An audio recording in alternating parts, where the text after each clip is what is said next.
কি শুনতেছে এগুলা? আমি ভাবছিলাম তুমি বদলাইয়া গেছো। প্রীতি, তুমি যা শুনতেছো যা দেখতেছো এগুলো সবকিছুই মিথ্যা। নো, আমাকে লিটারালি ফাঁসানো হইতেছে। ফাঁসানো হইতেছে না?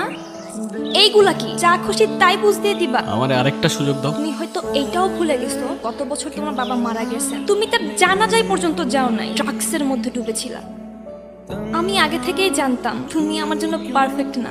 যে নিজের বাবার হয় নাই সে আমার কি হবে? কিন্তু একটা রিলেশনশিপে আছে আর আমরা খুব তাড়াতাড়ি বিয়েও করতে যাচ্ছি। এই জন্য এত কাহিনী। ডিরেক্ট বলতা না, যাইতে দিতাম। এত হার্ট করার দরকার ছিল না। আমি শুধু আমার জন্য একটা ডিসেন্ট সিম্পল লাইফ চেয়েছিলাম, যেটা সব মেয়েই চায়। আমি বোকা। 2টা বছর না কখনো টেক্সট করছো না কখনো কল করছো, তাও কিচ্ছু বুঝি নাই। গাধার মতো ওয়েট করে গেছি। কেন ওয়েট করছো? আমি কি তোমাকে কখনো ভালোবাসি বলছিলাম? যারে কখনো ভালোবাসি বলো নাই তার জন্য তোমার চোখে জল চলে আসছে। আমারে আর এই ফেক ইমোশনস গুলা দেখায়ও না। নাওয়েল, ভুল করতেছো তুমি। ভুল তো করে ফেলছি প্রীতি, মানুষ চিনতে।